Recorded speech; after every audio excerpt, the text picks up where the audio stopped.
السلام علیکم ورحمۃ اللہ وبرکاتہ۔ توبہ کے ایمان افروز واقعہ۔ پہلا واقعہ گزشتہ امت مسلمہ یعنی بنی اسرائیل کے ایک نوجوان کا ہے جو کہ بڑا نافرمان تھا، اتنا کہ شہر والوں نے بیزار ہو کر اسے شہر بدر کر دیا۔ چلتے چلتے وہ ایک ویرانے میں جا پہنچا۔ حالات کی تنگی اس پر آ پڑی، کھانا پینا ختم ہوا، پھر بیماری نے آ لیا، یہاں تک کہ مرض الموت میں گرفتار ہوا۔ ایسے میں اس نے اللہ کو پکارا، اے وہ ذات جو معاف کرے تو گھٹتا نہیں اور عذاب دے تو بڑھتا نہیں۔ اے اللہ، اگر مجھے معاف کرنے سے تیرے ملک میں کوئی کمی آتی ہو یا مجھے عذاب دینے سے تیری سلطنت میں اضافہ ہو تو پھر میرا کوئی سوال نہیں۔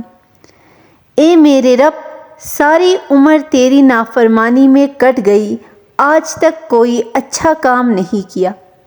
اے میرے رب، میرا آج کوئی سنگی ساتھی نہیں رہا، میرا آج تیرے سوا کوئی سہارا نہیں رہا، سب ناطے رشتے ٹوٹ گئے، آج میرے جسم نے بھی میرا ساتھ چھوڑ دیا۔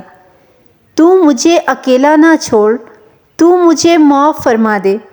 اے میرے رب، مجھے معاف فرما دے کہ میں نے تیرے بارے میں سنا ہے کہ تو غفور الرحیم ہے۔ اسی حال میں اس کی جان نکل گئی۔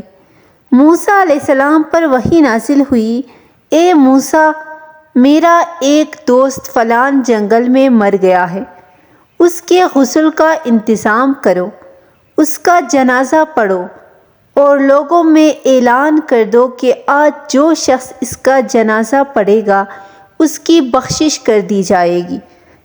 چنانچہ موسیٰ علیہ السلام نے اعلان کروا دیا، لوگ بھاگے جنگل کی طرف کہ دیکھے کون اللہ کا دوست مر گیا۔ وہاں پہنچے تو دیکھا کہ یہ وہی شخص ہے جسے لوگوں نے شہر سے نکال دیا تھا۔ وہ موسیٰ علیہ السلام سے کہنے لگے، اے موسیٰ علیہ السلام، یہ تو بہت گنہگار شخص تھا، آپ کہہ رہے ہیں کہ اللہ کا دوست ہیں۔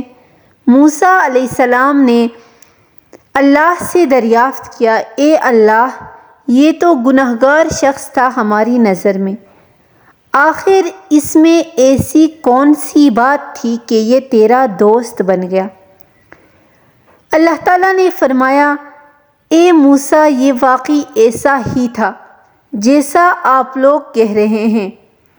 میں نے اسے دیکھا کہ یہ ذلیل ہو کر، فقیر ہو کر تنہائی میں مر رہا ہے، آج اس کا کوئی دوست یار نہیں تھا، کوئی اس کی پکار سننے والا نہ ہی تھا، اس کی پکار کا جواب دینے والا۔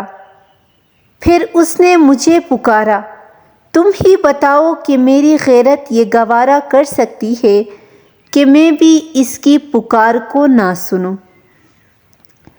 مجھے میری عزت کی قسم، اگر وہ اس وقت پوری انسانیت کی بخشش کی دعا مانگا تو میں سب کو معاف فرما دیتا۔